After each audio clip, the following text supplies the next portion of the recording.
Welcome to Biden Brief.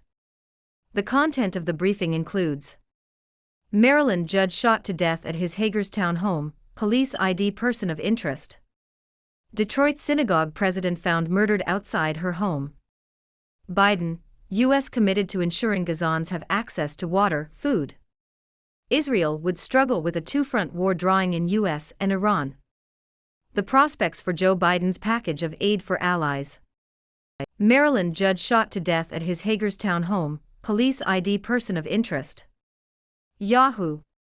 A silver Mercedes GL 450 SUV belonging to Pedro Argote, the man suspected of gunning down Washington County Judge Andrew Wilkinson, was found in a wooded area of Williamsport, Maryland. The search area is being checked to ensure that Argote is no longer present. Investigators believe that the surrounding community is not at risk and are asking residents to avoid the search zone. Detroit synagogue president found murdered outside her home. Yahoo! Samantha Wall, the president of a synagogue in Detroit, was found stabbed to death outside her home on Saturday. Michigan Attorney General Dana Nessel confirmed the murder and expressed shock and sadness at the news. The motive for the killing is unknown. The FBI will be assisting the Detroit police with the investigation. Biden, U.S. committed to ensuring Gazans have access to water, food. Reuters. President Joe Biden has stated that the United States is dedicated to ensuring that civilians in Gaza have access to essential resources such as food, water, and medical care. He emphasized the importance of aid being delivered directly to the people without being diverted by Hamas. Biden also expressed the U.S.'s commitment to working with all parties to keep the Rafah crossing open, allowing for the continued movement of aid into Gaza. Israel would struggle with a two-front war drawing in U.S. and Iran. Telegraph. U.S. officials reportedly believe that Israel would struggle in a two-front war against both Hezbollah and Hamas, and that such a conflict could potentially involve both Washington and Tehran. Israel has recently exchanged fire with Hezbollah on its northern border and sent reinforcements to prevent a ground incursion. Israel's defense minister, Yoav Gallant, reportedly favored a preemptive strike on Hezbollah before going into Gaza. However, the fears of a two-front war have receded for now, but the idea was taken seriously by Israeli Prime Minister Benjamin Netanyahu. The U.S. officials warned Israel against a massive strike on Hezbollah across the Lebanese border. Two possibilities still raise anxieties among officials: an Israeli overreaction to Hezbollah rocket attacks, and harsh Israeli tactics in an expected ground offensive against Hamas in Gaza that would compel Hezbollah to enter the war. U.S. diplomats have also been using shuttle diplomacy with Arab allies, asking them to seek to restrain Hezbollah. The prospects for Joe Biden's package of aid for allies. Economist. President Joe Biden is seeking $106 billion in funding for his administration's aims in Israel, Ukraine, and Taiwan, despite objections from America First Republicans in Congress. The spending package proposes a trade to the isolationist wing of the Republican Party, offering $61.4 billion to fund the war effort in Ukraine in exchange for other spending, including $14.3 billion for Israel's war effort against Hamas, $13.6 billion for securing America's southern border, and $2 billion for foreign military financing in the Indo-Pacific. The proposal is well constructed and would likely clear both the Democratic-controlled Senate and the Republican-controlled House of Representatives. However, objections have already been raised, primarily on the grounds of overspending, conflicting priorities, and concerns about corruption in Ukraine. The fate of Biden's request will likely depend on finding a resolution to the bitter civil war among House Republicans. If the next speaker is an isolationist who refuses to bring the proposal to the floor, it could be fatal to the proposal. However, if the next speaker is more in the internationalist school of the party, they will still face challenges in gaining support from House Republicans. Ramaswamy, Israel should provide post-Gaza invasion plan to assure further U.S. aid.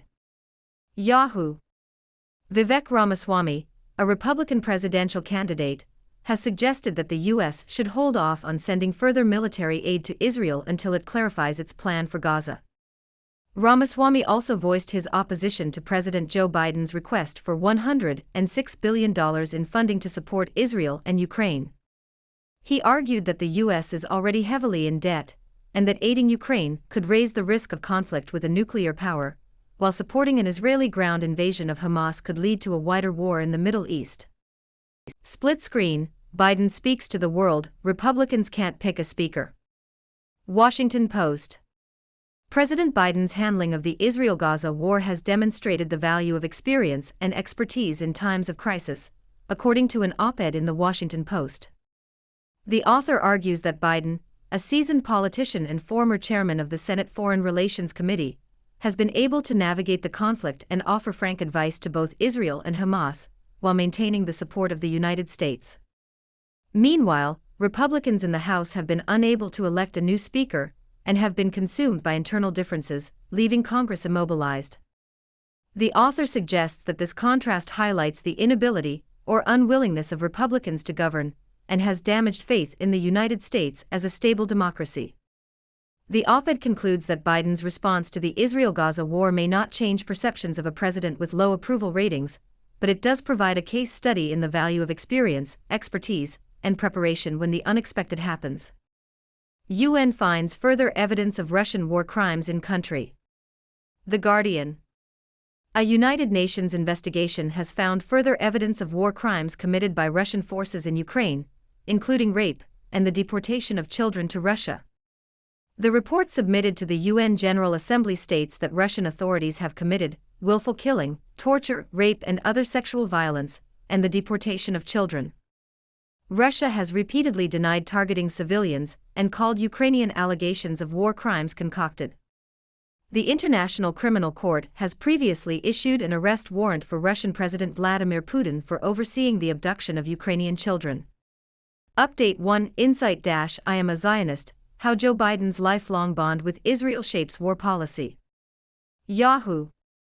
Joe Biden has revealed that he is a Zionist, and that he has no doubt about the justice of establishing Israel as a Jewish homeland in 1948. Biden made the remarks during a visit to Israel, where he met Prime Minister Benjamin Netanyahu and his war cabinet.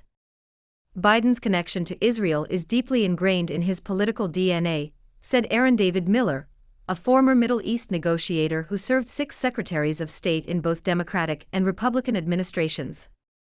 Whether he likes it or not, he's in the midst of a crisis he'll have to manage.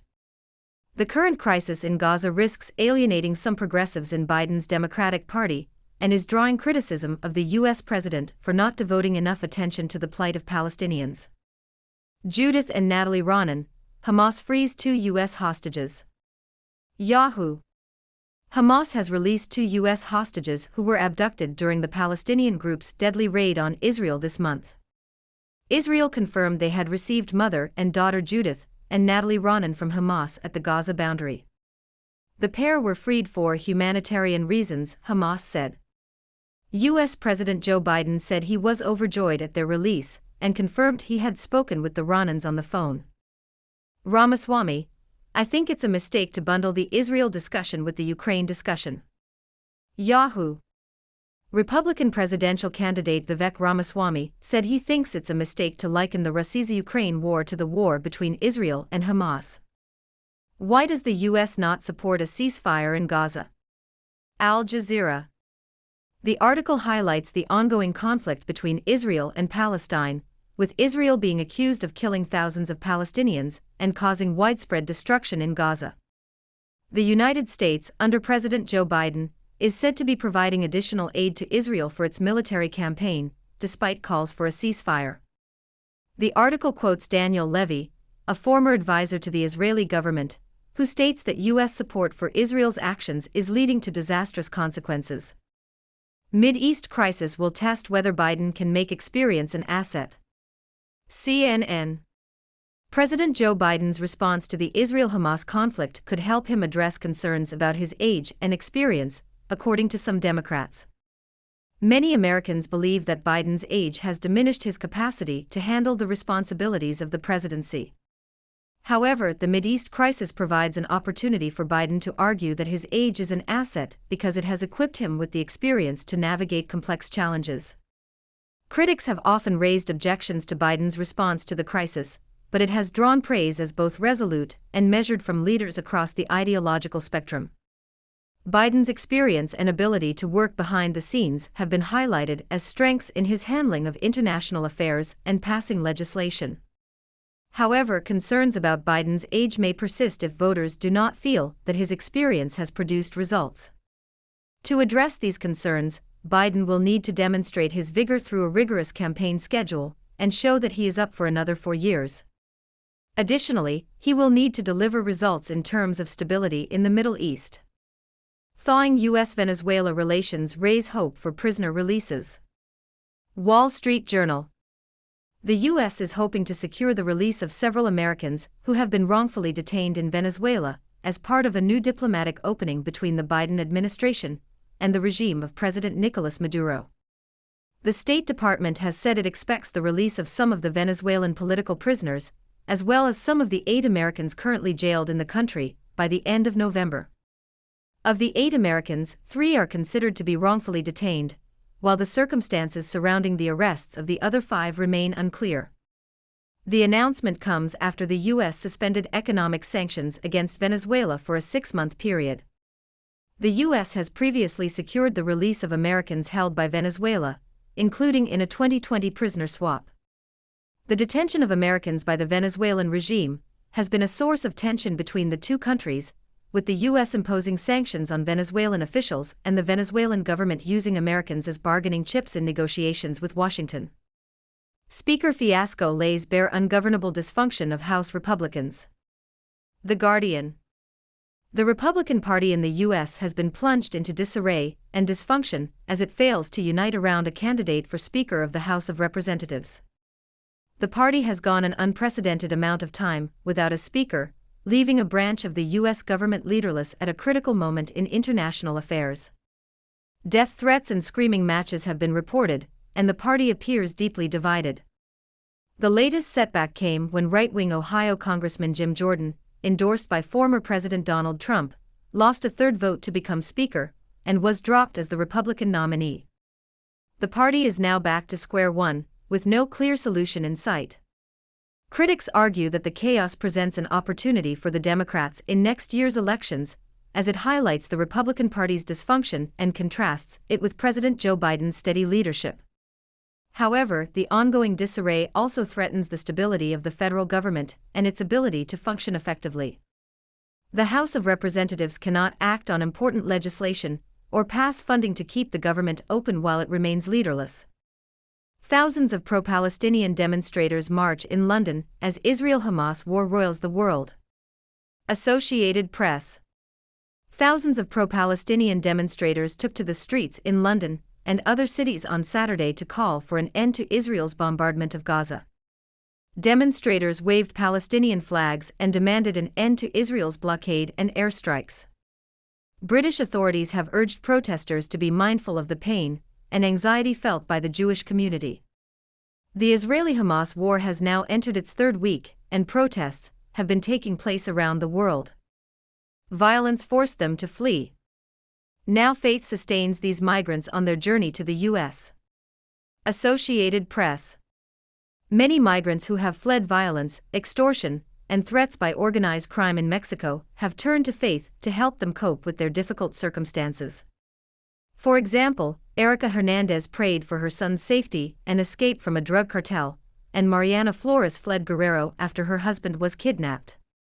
These migrants have found comfort in shelters in Tijuana, where spiritual guidance and services are provided alongside temporary homes, meals, legal advice, and mentorships.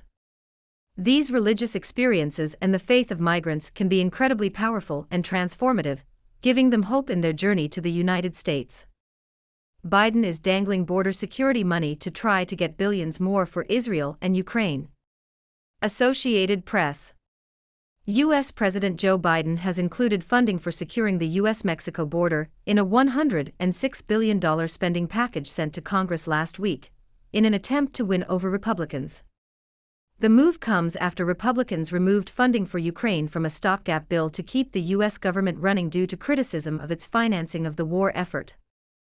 The White House has requested $14 billion to manage the border, including $1.6 billion to hire 1,600 new asylum officers and processing personnel, as well as $4.4 billion for homeland security efforts.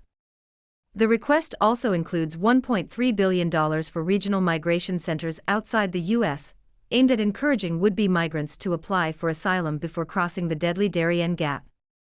The funding package also contains $1.4 billion to help state and local governments provide shelter and services for migrants. It is unclear whether the package will pass, given the current disarray among Republicans in the House of Representatives. Americans' faith in institutions has been sliding for years. The chaos in Congress isn't helping. The Toronto Star. The ongoing dysfunction within the Republican Party has led to a loss of faith in the core institutions of the U.S., according to recent polling. The lack of confidence extends beyond Congress and into areas such as the courts, organized religion, and even banking. A poll conducted by the Associated Press NORC Center for Public Affairs Research in October found that 53% of adults had hardly any confidence at all in the people running Congress, while just 3% had a great deal of confidence. Similarly, 39% of adults said they had hardly any confidence in the executive branch of the federal government, and 36% said they had hardly any confidence in the Supreme Court. The poll also found that 45% of respondents had little or no confidence that the news media was reporting news fully, accurately, and fairly. This lack of faith in institutions has been a long-term trend in U.S. politics, with trust in government declining since the 1970s. However, the election of Donald Trump has accelerated this decline, particularly with his refusal to accept the results of the 2020 election. Biden's new pitch to Ukraine aid skeptics, by American. Yahoo! President Joe Biden made an Oval Office address on Thursday seeking over $106 billion in aid for Israel, Ukraine, and other priorities. Biden linked the fight against Russia's invasion to the attacks by Hamas. However, Biden also underscored that much of the Ukraine funding he's seeking would never leave the United States. That argument, which name-checked 2020 for battleground states Pennsylvania and Arizona, comes as Biden makes a re-election pitch centered on his efforts to create jobs and revitalize domestic manufacturing in sectors such as clean energy and semiconductor fabrication. The newest aid proposal, released Friday, includes $61.4 billion for Ukraine, of which $30 billion is for direct Ukrainian military aid. Biden said, just as in World War II, today patriotic American workers are building the arsenal of democracy and serving the cause of freedom. Bipartisan majorities in both chambers still support arming Ukraine, but a smaller $24 billion package Biden proposed has languished on Capitol Hill since August. House Republicans are increasingly opposed to new funding, and many GOP lawmakers argue Biden hasn't properly justified the funding and laid out an endgame for the war. Well, folks, it's been another eventful week in the world of news. I'm the Sixth Doctor, your friendly neighborhood observer from the 6 Degrees world, here to give you a rundown of the latest headlines. First up, we have the tragic news of a Maryland judge shot to death at his home. Police have identified a person of interest and are conducting a search to ensure the safety of the community. Moving on, the president of a synagogue in Detroit was found murdered outside her home. The motive for the killing is still unknown, and the FBI is assisting with the investigation.